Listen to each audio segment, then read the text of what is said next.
Loss অ্যাঞ্জেলেসের দাবানলের কারণ কি? এই সম্পর্কে বিভিন্ন মানুষ বিভিন্ন কথা বলছে। কিন্তু আমরা সাম্প্রতিকভাবে আমেরিকাকে আমরা যেভাবে দেখছি, কিন্তু এখন দেখা যাচ্ছে আল্লাহর মায়ের দুনিয়ার বাইরে। এই আমেরিকা নিজেকে অনেক দাপটশালী গর্ববোধ করে।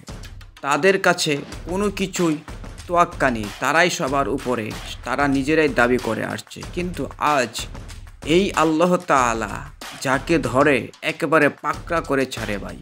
আজকে যদি মানুষ করতো তাহলে মানুষের দেশ জ্বালিয়ে দিত। কিন্তু দেখেন লস অ্যাঞ্জেলেসের এত বড় শহরটাকে একেবারে দাবানলের আগুনে কাঙ্কার করে দিয়েছে, একেবারে আংরা করে দিয়েছে। এখানে বিশেষজ্ঞগণ বিভিন্ন ধরনের কথা বলছে।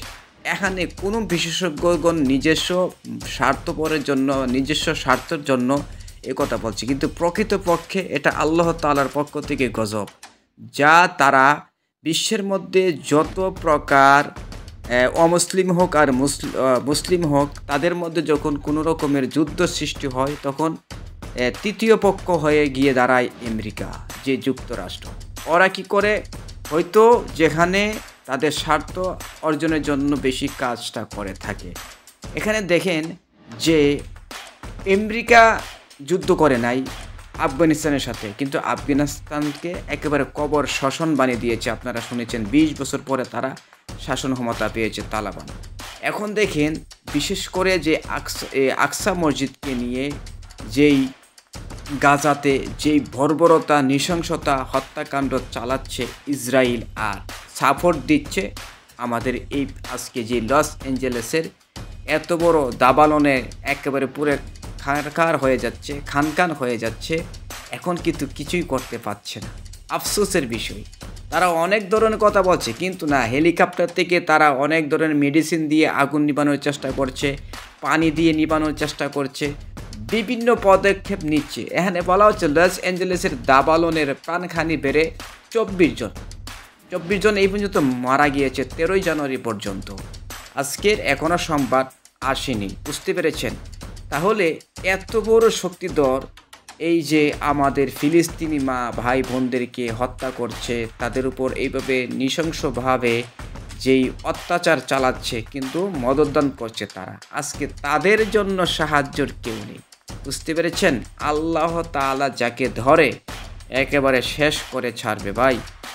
দেখেন এই দাবানল কতটুকু গিয়ে পৌঁছায় আল্লাহর মায়ের দুনিয়ার বাইরে। তারা ভাবতো যে আমরাই পৃথিবীর ক্ষমতাধর, কিন্তু সমস্ত তাগেদওয়ালা, সমস্ত শক্তিশালী একমাত্র আমার আল্লাহ তাআলা। আল্লাহ যাকে ধরে তার আর কোনো বাঁচার কোনো রেহাই নেই, রক্ষা নেই। এই গাজা উপত্যকায় মুসলমানদের অভিশপ্ত তাদের উপর পড়বে। অনর্থক যদি কোনো মানুষকে মেরে থাকে, ইহার জন্য তারা কি হবে? তাদের এই হবে। এই যে দেখেন ইহার উপর কিন্তু হেলিকপ্টার থেকে এক জাতীয় কেমিক্যাল ছোড়া ফেলা হয়েছে, গোলাপি কালার। এই যে দেখেন, এটা কিন্তু খুব মারাত্মক জিনিস, বুঝতে পেরেছেন? তাদের বায়ু দূষণ তো দূষণ হচ্ছেই, পাশাপাশি অনেক সমস্যা হচ্ছে, যা এখন বিশ্বের মানুষ তাকিয়ে আছে। কেউ সাহায্য সহযোগিতার আশ্বাস দিচ্ছে না, দিবেও না। কারণ এখানে সাহায্য করার কোনো হাত নেই। যেখানে আমেরিকা নিজেকেই বলে আমরা স্বয়ংসম্পন্ন, আমরা সব কিছু পারি, আমরা আমাদের দাপটেই দুনিয়া চলে, আমাদেরকে কেউ সাহায্য করতে হবে না। তারা অন্যজনকে সাহায্য করতে আসছে। আজকে তাদের মা বোনেরা, তাদের ভাই বোনেরা, তাদের আত্মীয় স্বজনেরা যে হলিউড স্থান, যেখানে মুভি করা হয়, ছবি করা হয়, যেখানে ওইখানে কি বলবো, একটু বেহাইপনার কথা বললেও সমস্যা আছে, কিন্তু এখানে ছবি তো আর ভালো না, মুভির মধ্যে তো আর ভালো ফিল্মস বেশি থাকে না, খারাপ ফিল্মস থাকে। ওইখানে একটা পাপের রাজ্য বলা যায়। ওইখানে এখন আল্লাহ তাআলা কি করেছেন? আল্লাহর পক্ষ থেকে আগুন ছেড়েছেন। আপনারা পত্রিকাতে দেখেছেন, তারপরে ইউটিউব থেকে দেখছেন, বিভিন্ন মিডিয়াতে দেখছেন যে আপনারা যে আগুন কাঁচা গাছের মধ্যে পাহাড় থেকে বেয়ে বেয়ে চলে আসছে। এখানে কোনো কিছু নেই। আল্লাহ তাআলা একেবারে তাজা গাছের মধ্যে দুর্বার মধ্যে বিভিন্ন জিনিসপত্রের মধ্যে ধেয়ে দিয়ে আসছে, শহরগুলো ধ্বংস করে দিয়েছে। লস অ্যাঞ্জেলেস এত বড় শহর, হলিউড যেখানে মুভি করে মানুষ, ওইখানে সব কিছু শেষ করে দিচ্ছে ভাই। বুঝতে পেরেছেন? এইভাবে আস্তে আস্তে শহরের হাজার হাজার বর্গ মাইল কিন্তু পুরো একেবারে শ্মশান হয়ে গিয়েছে, বুঝতে পেরেছেন? এখানে দেখেন সামাজিক যোগাযোগের মাধ্যমে ছড়িয়ে পড়া বেশ কিছু ছবিতে গাড়ি ও রাস্তাঘাট গোলাপি রঙের গুড়ার, বুঝতে পেরেছেন? গোলাপি রঙের গুড়া নিক্ষেপ করা হইতেছে। এই প্রতিষ্ঠানে জানিয়েছেন এই গুড়া যত শুকিয়ে যাবে পুরোপুরি পরিষ্কার করা তত কঠিন হয়ে যাবে। অর্থাৎ যেটা শুকিয়ে যাবে এটা পরিষ্কার করতে আরও কষ্টবোধ হবে। এখানে আরেকটা বলা হয়েছে, এখনও জ্বলছে ঘরবাড়ি, পরিস্থিতি নিয়ন্ত্রণ নামানোর হতে পারে সেনাবাহিনী। সেনাবাহিনী কোনো তোমাদের দুনিয়ার সমস্ত শক্তিধরওয়ালা আমেরিকাই। সেনাবাহিনী এখনও নামতেছে না, নামার পরে কি করবে ভাই, কি করবে বলেন, আপনারা বলেন ভাই। এই কারণে বলবো কখনো শক্তি দেখাবেন না।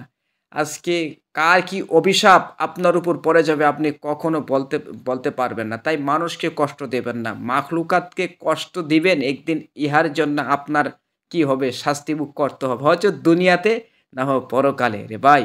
আজকে ফিলিস্তিনি ভাই বোনদের যেই অসহায়তা, আজকে বছরের পর বছর কষ্ট করছে, তারপরে ইরাক কিভাবে ধ্বংস করা হয়েছে, তারপরে আফগানিস্তান কীভাবে ধ্বংস করা হয়েছে আপনারা দেখেছেন। এবং আফিয়া সিদ্দিক একজন নারী, হাফেজা কোরআন আফিয়া সিদ্দিকা নামে, আমি সম্ভবত পাকিস্তানে ছিলেন, তাকে দর্শন করতে করতে তাকে শহীদ করা হয়েছে।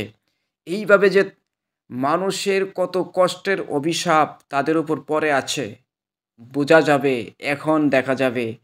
দুনিয়ার যত পাহাড় ক্ষমতা ধ্বংস করে দেওয়া হচ্ছে, যত জজ খ্যাতি কি অট্টালিকা রে ভাই, যে অট্টালিকা দেখলে মন জুড়িয়ে যায়, আজকে শ্মশান হয়ে গিয়েছে, বুঝতে পেরেছেন? এই পত্রিকাতে আপনারা দেখতে পারেন, আপনারা টিভিতে দেখতেছেন, ইউটিউবে দেখতেছেন, ফেসবুকে দেখতেছেন, বুঝতে পেরেছেন?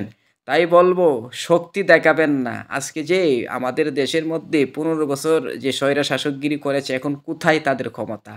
যারা বলতো কথায় কথায় খেলা হবে, তাদেরকে দেখতে মনে চায় যে কি অবস্থা আপনাদের। আপনারা যে বড় বড় কথা বলতেন, তাই বলবো আল্লাহ যাকে ধরে ইন্না বাতশা রাব্বিকা লাশাদীদ, আল্লাহ বলেন আমি যাকে ধরবো কঠিনভাবে ধরবো, ছাড়াছাড়ি নাই। আল্লাহ অনেক সময় ছাড় দেয় কিন্তু ছেড়ে দেয় না ভাই। তাই বলবো ভালো লাগলে লাইক করবেন, শেয়ার করবেন, আর ইউটিউব থেকে সাবস্ক্রাইব